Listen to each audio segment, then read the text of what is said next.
एक दिन ऐसे हुआ था, अभी शादी होने के बाद तो 1 महीना अच्छा रहता है, 2 महीने अच्छा रहता है, किसी किसी का नसीब है तो उसको हमेशा कोई दुख नहीं रहती है। 10 दिन होने के बाद में वो ऐसी टॉर्चर होती थी, मुझे आपको मैं बता नहीं सकती हूँ। मुझे ऐसी होती थी कि मैं खुद के हस्बैंड को भी नहीं बोल पाती हूँ। अभी शादी होने के बाद में एक 15 दिन हुआ, 20 दिन हुआ, तो उसके बाद में मुझे टॉर्चर होना चालू हो गया था। ऐसे टॉर्चर होता था कि ना तो मेरे फैमिली को बोल पाऊँ, ना मेरे कोई देवरानी जेठानी है। जेठानी तो है, पर अभी वही खुद ही वहाँ पर सही है, तो मैं उसको क्या बताऊँगी। अभी वो मेरे बहनों के बराबर है। वो भी बोलते थे कि हम तो और ज़्यादा सहे हैं, तुझे नहीं पता है, अभी तो तुझे ये नॉर्मल शुरुआत है, पर इसको इस चीज़ को तो हम बहुत ज़्यादा सहे हैं। ऐसे करके वो बताते थे। तो अभी मैं किसको बताऊंगी? मेरे बहनों को तो मैं नहीं बता सकती। अभी बताऊंगी तो भी मेरे बहनें करेंगे क्या? क्योंकि अभी मेन चीज़ जो पेरेंट्स ही नहीं समझते हैं, तो उस चीज़ को बहनें को अभी बोल के क्या फ़ायदा। हेलो फ्रेंड्स, गुड मॉर्निंग, कैसे हो आप सब। तो मैंने आपको कल की वीडियो में मैंने बताई थी कि मेरे मामा के लड़के के रिश्ते के बारे में मैं आपको बताई थी कि वो लोग, मेरी मामी ऐसे आई थी, रिश्ता मांगी थी ऐसे करके। तो वो बात उसी से ही घर में फिर झगड़े हो रहे थे मम्मी पापा के बीच में। तो फिर पापा ने मना कर दी। फिर बाद में मुझे दूसरा रिश्ता देखे थे, मैंने आपको उसके बारे में भी बताई थी कि ऐसे वो बड़े उम्र का लड़का है ऐसे करके। तो फिर भी ना तो मेरी फैमिली समझी थी, ना जो मेरे से शादी हो रहा था उस लड़के की फैमिली तो और ज़्यादा ये थी मेरे ऊपर कि ना छोटी उम्र की लड़की है, फिर भी हम लोग 18 साल करके हम लोग लिखा देंगे, कोई बात नहीं, फिर भी हम लोग को शादी तो इसी लड़की से ही हम लोग को हमारे भाई से करवानी है। ऐसे करके उनके फैमिली वाले तो नहीं माने थे। तो करना है तो करना ही है। तो अभी मेरे घर वाले राज़ी है तो फिर वो लोग थोड़ी ना छोड़ेंगे। तो फिर वैसे शादी तो हो चुकी थी मेरी। शादी होने के बाद में आप नहीं सोचोगे कि, आपको पता है, सभी हर एक लड़की को पता है कि शादी होने के बाद में ससुराल में जाती है तो सास किस तरह से रहती है। अभी थोड़े लोग अच्छे हैं, मैं सभी लोग के बारे में वो नहीं बोल रही हूँ। जो जिस तरह से एक लड़की को टॉर्चर होती है उसी लड़की को पता है कि सास का ये क्या होता है। अभी सबको वैसे नहीं रहती है, एक एक इंसान की है, एक एक इंसान में रहती है कि हाँ उसकी सास कैसी है क्या है उसको ही पता है। तो मेरे बारे में मैं आपको बता रही हूँ कि मैं उस घर में कितने साल मैंने झेली थी, आपको इस वीडियो में बताऊँगी। क्योंकि मैं जिस तरह से मैं झेली हूँ, मुझे पता है कि वो मुझे कितना टॉर्चर करी है।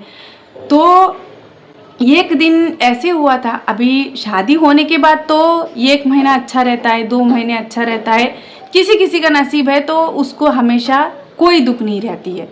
तो उस टाइम पे मैं 3 साल में झेली थी वहाँ पर। सास का जो टॉर्चर है मैं 3 साल झेली थी। अभी शादी होने के बाद में एक 15 दिन हुआ, 20 दिन हुआ, तो उसके बाद में मुझे टॉर्चर होना चालू हो गया था। ऐसे टॉर्चर होता था कि ना तो मेरे फैमिली को बोल पाऊँ, ना मेरे कोई देवरानी जेठानी है। जेठानी तो है, पर अभी वही खुद ही वहाँ पर सही है, तो मैं उसको क्या बताऊँगी। अभी वो मेरे बहनों के बराबर है। वो भी बोलते थे कि हम तो और ज़्यादा सहे हैं, तुझे नहीं पता है, अभी तो तुझे ये नॉर्मल शुरुआत है, पर इसको इस चीज़ को तो हम बहुत ज़्यादा सहे हैं। ऐसे करके वो बताते थे। तो अभी मैं किसको बताऊँगी? मेरे बहनों को तो मैं नहीं बता सकती। अभी बताऊँगी तो भी मेरे बहनें करेंगे क्या? क्योंकि अभी मेन चीज़ जो पेरेंट्स ही नहीं समझते हैं, तो उस चीज़ को बहनें को अभी बोल के क्या फ़ायदा। तो फिर मैंने मेरे अपने तरीके से ही मैं 10 दिन सब्र करी। 10 दिन होने के बाद में वो ऐसी टॉर्चर होती थी, मुझे आपको मैं बता नहीं सकती हूँ। मुझे ऐसी होती थी कि मैं खुद के हस्बैंड को भी नहीं बोल पाती हूँ कि तुम्हारी मम्मा मुझे ऐसे कर रही। क्योंकि अभी वो तो सारा दिन घर पे तो नहीं रहता है, वो तो अपने तरीके से जॉब पर चला जाता था। तो अभी वो तू मेरे माँ के ऊपर तू झूठी झूठी इल्ज़ाम लगा रही है, वो ऐसे करके बोलता था। तो अभी मैं उसको सीसी कैमरा रख के दिखाऊं कि मैं उसको कैसे बोलूं कि तेरी माँ मुझे ऐसे बोलती है। ऐसे करके।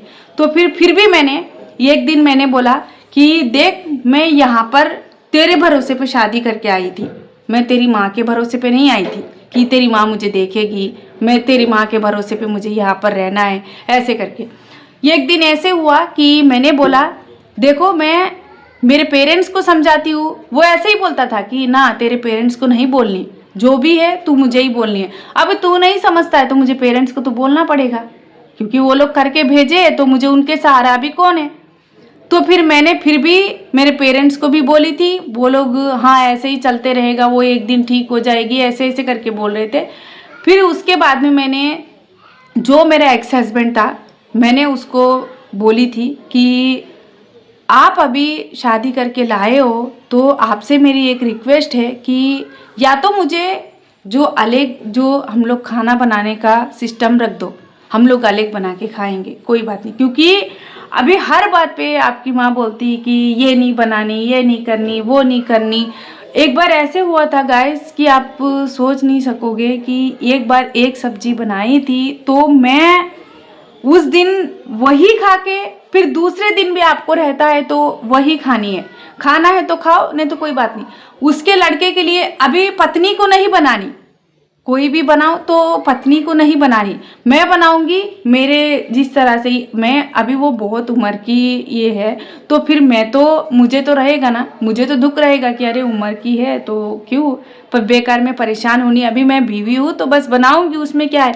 तो वो वैसे नहीं, कोई भी चीज़ आप करो तो ना, तू ये गलत करी, वो गलत करी। अभी इंसान को भी एक ये रहती है कि हाँ मैं कितनी देर कंट्रोल करूँ, कितने दिन कंट्रोल करूँ, मुझे भी एक ये रहता है। अभी एक तो मेरे पेरेंट्स छोटी उम्र में मुझे 17 इयर्स में कर दिए, ना तो मुझे कोई शादी की नॉलेज है या वहाँ पर जाके मुझे किस तरह से रहना है, क्या कैसे रहना है। मेरे कोई रिश्तेदार नहीं है वहाँ पर, मेरा कोई सगा भाई बहन नहीं है, कोई नहीं है, तो फिर मैं कैसे रहूँ वहाँ पर। तो उस टाइम पे मुझे एक दिन मैंने उनको बोली कि या तो आप मुझे छोड़ दो या तो आप मुझे मेरे घर भेज दो, मैं तो यहाँ पर हरगिज़ नहीं रह सकती, ऐसे करके मैंने बोली थी। क्योंकि वो ऐसे बताती थी कि आप देखो, कोई भी चीज़ हस्बैंड को बोल सकते हो, जेठ को नहीं बोल सकते हो ना, क्योंकि जेठ ऐसा है कि वो एक बाप की तरह होती है, एक भाई की तरह होती है, पर उसको फिर भी आप कैसे बताओगे, जेठ को तो नहीं बता सकते हो ना। मुझे ऐसे बोलती थी कि तुझे अगर कुछ भी बोलना है, कुछ भी ला के देना है, तो तेरे पति को मत नहीं बोलनी है, तुझे तुझे जो भी बोलनी है, क्योंकि अभी वो लोग है ला के देने वाले, तो वो लोग ला, उनको मैं कैसे बोलूँगी। मुझे ऐसे हर एक चीज़ पे मुझे ऐसे घिन हो जाती थी कि मैं क्यों आई हूँ। मैं अपनी तरीके से मैं अगर चूज़ करी होती लड़के को तो मुझे इतनी ये नहीं आती थी, मेरे ज़िंदगी में ऐसे क्यों हुआ है। तो फिर मैंने उस टाइम मैंने सोचा कि मेरी लाइफ चेंज नहीं होने वाली है, चाहे मैं वो 10 साल करूँ या 20 साल रहूँ, उससे कोई चीज़ से फ़र्क नहीं पड़ती है। क्योंकि आप जब कमाई कमाते हो, अपनी पत्नी को भी दे सकते हो, अपनी माँ को भी दे सकते हो, क्योंकि अपनी माँ को जिस तरह से देखना है पत्नी को भी उसी तरह से देखना है। आप ऐसे मतलब रखोगे कि पत्नी से मुझे कोई मतलब नहीं है, सब मेरी माँ है, तो आपको शादी करने की ज़रूरत नहीं है, आप उनको ही रखो, हमसे कोई मतलब नहीं है तो आप उनको ही रख सकते हो, हमें कोई दिक्कत नहीं है। तो फिर मैंने उस टाइम ये की सोच ली कि ना, अभी मुझे नहीं रहनी। क्योंकि मेरी एक दिन ऐसे भी तबीयत ख़राब हो गई थी गाइस, मैं खाना भी नहीं खा सकती थी, मैं खाना बंद कर दी थी। क्योंकि आप सोचो कि एक दिन की सब्जी आप बनाते हो तो दूसरे दिन वो कैसी रहती है कि वो ख़राब हो जाती है। तो वही चीज़ आपको खाने के लिए बोलते हो तो आप कैसे उसको खाओगे और किस तरह से रहोगे। तो फिर मैंने फिर भी वैसे ही मैं 10-15 दिन वैसे ही निकाली थी। तो फिर मैंने बहुत ज़्यादा तबीयत ख़राब हो गई थी मुझे। मेरी तबीयत ख़राब हुई तो भी मुझे मेरे पेरेंट्स को नहीं बोलने दिए थे, मेरे पेरेंट्स को नहीं बोलने दिए थे। और मेरे पेरेंट्स को वो लोग भी नहीं बोले थे, जो मेरे ससुराल वाले थे पहले, वो लोग भी नहीं बोलने दिए थे और मुझे भी नहीं बोलने दिए थे, उनको भी नहीं वो लोग भी नहीं बोले थे। तो फिर बाद में एक बार मेरी मम्मा फ़ोन करी थी, मुझे 3 दिन से तबीयत ख़राब था, उठने के भी मुझे ये नहीं थी, बहुत ज़्यादा ये था। तो उस टाइम पे मुझे मेरी मम्मा फ़ोन करी पूछी कि क्यों कॉल क्यों नहीं आ रही है। मैं भी नहीं उठाई थी, तो वो डायरेक्टली करी थी, मेरे जेठ के ऊपर कॉल करी थी, तुम्हारा भाई मेरी लड़की से बात नहीं करवा रहा है, हुआ क्या है। अभी मैं, क्योंकि मेरी मम्मा लोग उस तरह से क्यों पूछे थे, क्योंकि मैं उनको हर एक सिचुएशन बताती थी, तो वो लोग नहीं मानते थे। ये तो मैनेज हो जाएगी कोई बात नहीं, ऐसे ऐसे करके बोलते थे। तो फिर बाद में एक दिन मेरे एक्स हस्बैंड को कॉल करी, वो नहीं उठा रहा था, तो फिर उनके भाई को करी थी कि क्या हुआ, मतलब क्यों नहीं आप बात करवा रहे हो, क्या हुआ है, ऐसे करके। तो फिर उस टाइम पे उसने बताया कि हमें क्या पता, ऐसे करके बोला था, हमें क्या पता, अभी वो दोनों हस्बैंड वाइफ रहते हैं, उनके बीच में क्या हुआ है हमें क्या पता, मेरे भाई से बात करके मैं आपसे बात करवाऊंगा, ऐसे करके बोल दिया था। तो फिर मेरी मम्मा ऐसे हुई कि ऐसी क्या बात है कि ये जब शादी हुआ था तब सारे एक ही इससे रह के मेरी लड़की को शादी करके लेके गए थे, अभी क्यों ऐसे कर रहे हैं। उनको चाहिए था, मैं आपको नेक्स्ट वीडियो में बताऊंगी कि वो लोग ऐसे क्यों कर रहे थे, किस लिए कर रहे थे, और मेरे मम्मा लोग के ऊपर क्या आरोप लगा रहे थे, मैं आपको नेक्स्ट वीडियो में बताऊंगी। तो ये वीडियो यहाँ तक ही रखते हैं। प्लीज़ अच्छा लगा तो एक लाइक करना, शेयर करना, ज़्यादा से ज़्यादा शेयर करना, क्योंकि एक लड़की की ये तो सभी लड़कियाँ अच्छी जगह जाए, सोच समझ के जाए, मेरी तरह जल्दबाजी ना करे, अच्छी जगह जाए। तो ये वीडियो यहाँ तक ही रखते हैं। अच्छा लगा तो लाइक करना, शेयर करना, हमारे चैनल को सब्सक्राइब नहीं करिए तो प्लीज़ सब्सक्राइब कर लेना।